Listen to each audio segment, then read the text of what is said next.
Maximize Your Influence is your podcast for the latest persuasion, sales, and negotiation techniques. Our mission is to help you influence on command, anyone, anytime, anywhere. Your host is the author of Persuasion IQ, Laws of Charisma, and the best-selling book, Maximum Influence. Now, your host, Kurt Mortensen. All right, let's do this. Let's dive into Maximize Your Influence. Kurt Mortensen here, podcast 477. Spent a few days in Texas, Dallas, Texas, hot Texas. I think it was 109, about the same temperature it was last time I went. Definitely hot there, had some fun, and met some good people. So shout out to Dallas. Hope everyone's having a good week, achieving your goals, becoming more persuasive, influential, and helping others become more influential. That's a big part of the training this week is not only to become a better influencer, but a better influencing coach, where you can spot something and say, yeah, fix this, do this, don't do that, change this. And that's definitely part of greatness, is to look at the great persuaders out there and benchmark what you like, what they're doing, identify the tools they're using so you can use them, and look at the anti-swaders, the bad managers out there that are doing it the wrong way, maybe using the old school closing skills that just don't work. Keep your eyes open, get better every day. So let's get into our Blinja. For those new to the podcast, that's a combination of blunder or ninja. Kind of go back and forth on the show, but every once in a while, I'll let you decide, is this a persuasion blunder or persuasion ninja? Also, last week, spent some time in California, Balboa Island. That's in Southern California. It's kind of one of those places you go for fun, hang out near the beach, get some refreshments, and there's a famous banana stand there. It's been there for over 50 years, but also made famous from, if you've ever seen Arrested Development, they owned a banana stand on Balboa Island, and the convicted dad was always talking about, there's money in the banana stand. They're like, oh, sell more bananas? Again, these are frozen chocolate-covered bananas, and they put nuts and things on them. They're pretty good. And in the show, they eventually burned down the stand. Somebody did and burned all the money. They didn't realize the money's in the walls of the stand. But anyway, with that being said, when you go to the island, there is the famous place, and it always has a long line. At least when I've been there, always a long line. Is it worth the wait? This is the original. This is the best. This is the one everybody talks about. And then surrounding that area is where the knockoffs.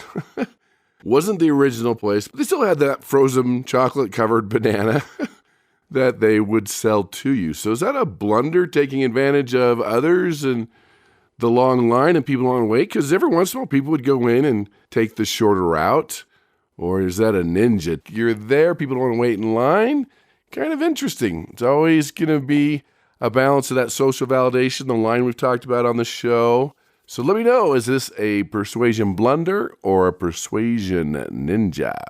Because there are some companies that just go off the other marketing, the other names of previous companies or the companies that's the biggest. Is it okay to go after them, to be a second best, to be the next best, become better than them? Kind of always interesting in marketing. That's what's different between marketing and politics. Politics is a zero-sum game, meaning there's one winner, one loser. In marketing and business, multiple people could win. You can have 40% of the market, 30% of the market, 20% of the market. It's not win or lose like politics. That's why politics gets so vicious. There's no 20% of the market. You're either getting 100% of that job or 0% of that job. And that is the difference. That's why marketing is not quite as cutthroat as politics. Some places it is, some ads you've seen. But let me know. Send me an email, Kurt, K-U-R-T, at maximizeyourinfluence.com. Which brings us to our geeky scholarly article. Brought to us by Journal of Personality and Social Psychology, PsychNet, and Peter Brown. Praise. Does praise work? What about children and their performance and motivation? Are we doing it the right way? Well, in the corporate world, leadership, we don't praise enough. Praise should be sincere, but does it work when it's not sincere? Well, they call it ingradation. That's when you aren't being sincere, but it still feels good, like you look great in that dress. Or the one that happened to me, I went to the suit store, really didn't need a suit. I'd like to see how persuasive people are. And this sharp-dressed gentleman came up, was looking good, dressed nice. I should get a suit like that. He says, well, what are you looking for? And I said, I want a blue suit. That's one of your more credible colors, especially if they're contrasting colors. For example, still pulls well for men, a blue suit, a white shirt, and a red power tie. I continued. I wanted to travel well.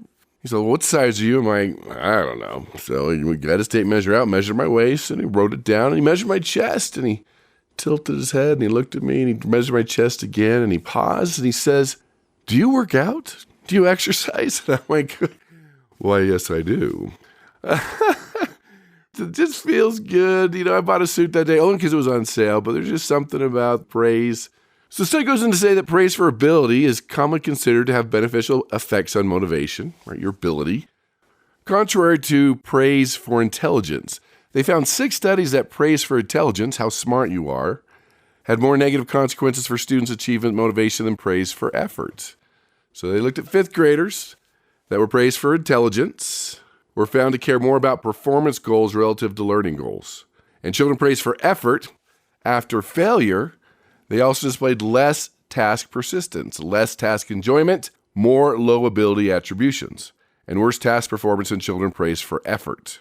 Finally, children praised for intelligence described it as a fixed trait more than children praised for hard work, who believed it was subject to improvement. So if you were praised for how smart you are, that's done. Can't really fix it, especially if you fail the test.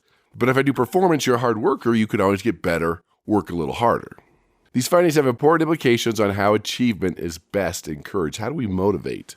So examples of effort praised. So these are the good ones. These had better performance, more motivation. People stuck to the task more. You really worked hard on this project. I can see the effort you put into your homework. Your persistence in studying really paid off on this test. I admire the dedication you showed in preparing for your presentation. That's praise for effort. And if you blow it, you say, well, I can put a little more effort. I can change this. I can work a little harder. But the praise for intelligence, these are the examples. You're so smart. You were born to be a mathematician. You're naturally good at this. You got an A because you're really intelligent. So what they found, if you blow it, say at a test or on that presentation, and you were praised for your intelligence and your natural ability, then where do you go from there? There's nowhere else to go. You can't really get smarter. I guess you could. But it's easier to crank up the effort with that type of praise than your intelligence praise. So something to think about. Interesting piece there. Can you praise too much? Well, they did a study with hairdressers, and they praised their own work, which is interesting, but that's probably another side shoot of that study. But when they praised 0, they looked at the tips, 1, 2. So 1 tip went up, 2 tips, started getting 3, 4, started to decline. So we can't praise too much. But in the workplace, and I'd add with children, I doubt we're praising too much. We're probably calling out the more negative than the positive things. It's something that we can all work on, do better. So A, learn that sometimes we don't praise because of our own low self-esteem. Sometimes we don't praise because our specific type personality doesn't need it that much. Sometimes as managers we think, well, that's what we pay them for.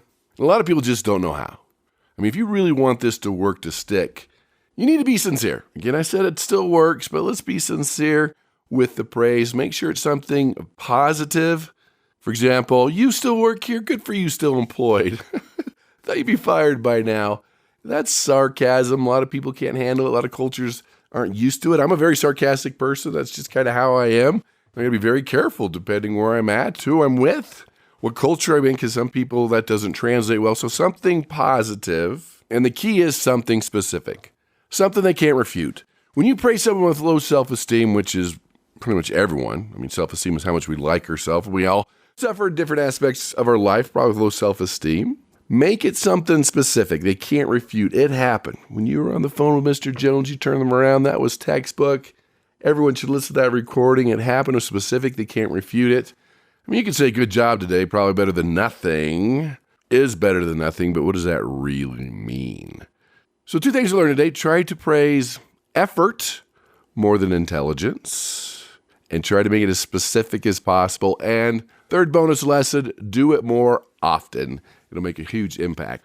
Here's the bottom line. We call it the law of esteem. It's one of the laws in maximum influence.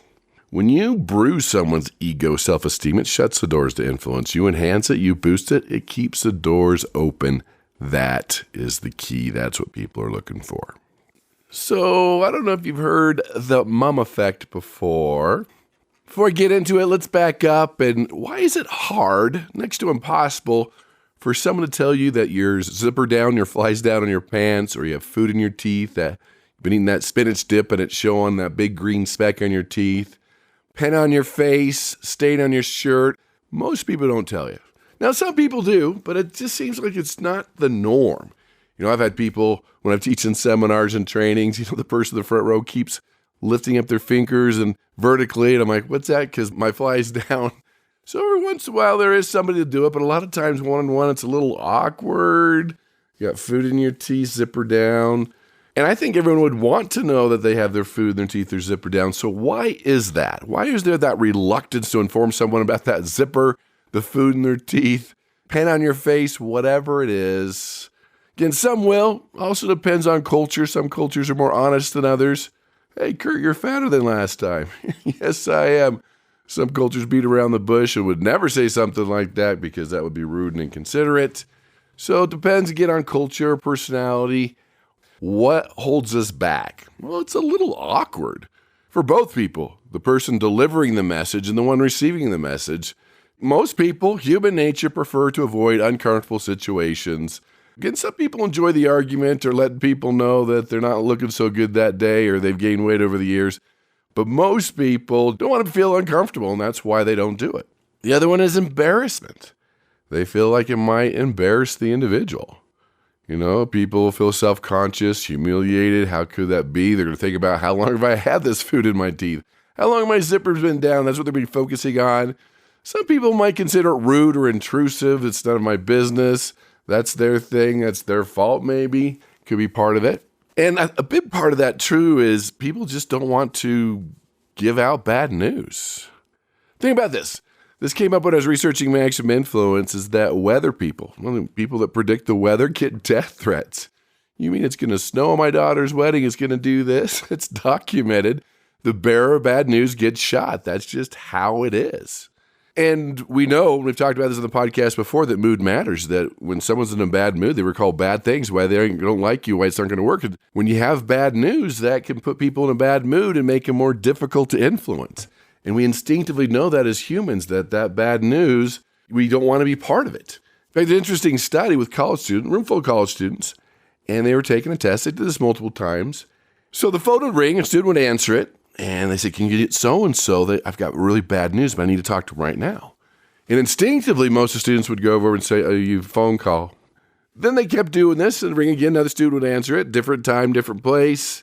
You'd say, hey, I've got really good news. Can you get so-and-so? Bring them to the phone. I want to share it with them. And instinctively, the student would go over there and says, hey, phone call, it's good news. So we want to associate with the good news, and we don't want any part of that bad news. That's part of it. And another reason, we assume that someone else will say something.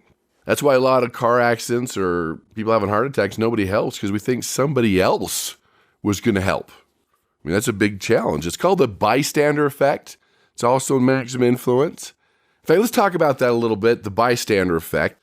So it's interesting. A lot of studies show that when someone is in trouble or need help, as the number of bystanders increases, or seeing it, the number of people who actually help decreases. That's the bystander apathy, the bystander effect. So this occurs because in almost any situation, the more people that are present, the more we feel a diffusion of responsibility. Our sense of social pressure is lessened when we feel that there might be any number of other people more capable or better at helping than we are. So that's part of it. And part of it too, when all these people see an accident, everyone assumes someone else has called 911. So if you're ever in an accident, point to someone and say, you call 911, make sure it happens. If there's a lot of people, maybe nobody did. They assumed other people did. Cars on the side of the road, engines in a bad way, we assume someone's already called for help. Maybe nobody has. So if you're really interested in that bystander apathy, the famous case is Catherine Genovese, New York City. It was tragic. It was terrible. It was just some girl that's getting beat up, left for dead. Light would come on, the attacker would walk away, and this happened over hours. Nobody in that whole apartment building that heard all these noises and screams called the police. And everyone's all, those New Yorkers, they're bad people. What it came down to, everybody else thought somebody else had called the police, and it turned out nobody ever called. And this attacker eventually murdered this poor girl. In fact, 38 neighbors watched and heard this, never called the cops. Let me share one more here. So in another study, they had participants completing a questionnaire, and after a few minutes, smoke began to enter the room from underneath the door. They were pumping smoke underneath the door.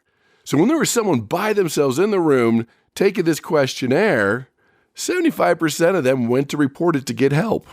We wonder about the other 25%. In groups of 3, it dropped to 38%. So if 2 of the people were in on the study, they aren't going to do anything. Regardless of how much smoke comes in, that one person they were looking at would drop from 75% to 38%. It can be called diffusion responsibility, bystander apathy. Especially a crowd, fewer people are likely to say something, but if it's just you one-on-one and they're not going to see anybody for a while, you're probably more likely to say something. And let me add, too, I think a lot of it, too, is some people are probably so self-centered, maybe they really didn't see it, they really didn't notice. They didn't notice the food in your teeth, your zipper down. They were so concerned about what to say next, about themselves, about what they're going, what they're doing. So I'd even say part of the time, we just don't notice. Some people notice those things more than others. So that could happen. Again, we are focused on ourselves. I mean, change the part in your hair. Very few people notice. We think everyone's so hyper-focused on us, and it's the exact opposite. We're focusing on ourselves. I heard once that you wouldn't care so much what other people think of you when you realize how little they do. There are a couple of ways you could take that, but the reality is they're not focusing on you. So sometimes they're just completely missing it. They're not seeing it. Again, social norms differ. It could be cultures. Different things could happen. Some cultures are more honest than others. So it comes down to, the other reason is the mum effect, where people are hesitant to deliver bad news or negative information to others. Mum, M-U-M. Mum's the word. You probably heard that one before, which means to keep silent or say nothing about a particular issue. So they've got a study and a name for everyone. This one's the mum effect. We just don't want to speak up. So the term mum, in this context, is kind of a strange word, means silent or not speaking, comes from Middle English mum, which is believed to be an imitation of the sound one makes when closing their lips to indicate silence. I don't know about that, but that seems to be the consensus. That's why mum's the word. It became a common expression in the English language and is still used today. So this mum effect is situations where individuals are aware of a negative or unpleasant information but choose not to share it with the affected person. This might even be bad news about stock prices or something bad that happened in the community, or they're going to get fired. People don't want to share it. That's the mum effect. So protecting others from harm or hurt, people will withhold bad news because they want to protect the other person from emotional distress or avoid causing them pain. Could be a fear of negative consequence, where that person might get mad, blamed, resented. It's their fault. How could you tell me? That's where you attack the messenger. And a lot of people just that social harmony. They don't want to share the bad news. They want everyone to be in a good mood. They want everyone to smile. So do we tell people bad news? Yes, you should. You can do it in the right way. You can change your demeanor and say, hey, I got to tell you this. You could set it up. Do you want me to sugarcoat this? You just want the truth. And when people do give you that bad news, say, thank you. I appreciate it. Thank you for telling me. You can boost their esteem for telling you. But do be aware that most don't want to communicate the bad news. So you do have to have empathy when you do this. It's all really coming down to maintaining good self-esteem for both parties. So you could do it the right way. You could do it privately. When you do it the right way, get permission to maybe tell them what's going on. Do you want the good news or bad news first? There are a variety of ways to do that, but it all comes back to what he talked about is that self-esteem. All-time low. We can blame social media, we can blame advertising, we can blame a lot of different things. We just know that it's off the charts very, very low. So both the things we talked about today, praise and the mum effect, have to do with self-esteem, how we feel about ourselves. We're all so concerned about what the world thinks that a lot of times the bearer of bad news gets shot when they do it the wrong way. So I encourage you to do it, and I encourage you to encourage others to do it. And so when they do tell you that bad news, say, thank you, I appreciate it, that must have been hard. Most people haven't told me that. I'm glad you did. Thank you so much. Appreciate it. Boost the esteem. Let them know it didn't bruise your self-esteem or try to pretend that it didn't. And that'll make a huge difference. So there you have it. Another one for the books. Please send me your comments, your feedback at Kurt, K-U-R-T, at MaximizeYourInfluence.com. Everything you need about this podcast, including the special, your Persuasion IQ assessment, which is free, by the way, is all at MaximizeYourInfluence.com. Tell your family, friends, and enemies about the podcast, which can be found at Spotify, iTunes, YouTube, iHeartRadio. You name it, it's there under Maximize Your Influence. And also, at MaximizeYourInfluence.com, you'll see the continuing special, Millionaire Psychology, the traits, characteristics of successful people. You want to be successful? You start thinking, acting, and doing what other successful people do. Success is a notebook test. The answers are there, 90% off. Check it out. Go to MaximizeYourInfluence.com, and the link will be there under this podcast. But take something you learned today, especially the concept of self-esteem and how we feel about ourselves. Makes a huge difference, your ability to persuade and influence. So there you have it. Become more influential, become a better negotiator, learn how to praise a little better, make it a little stickier, learn how to deliver that bad news, and go out and persuade with power.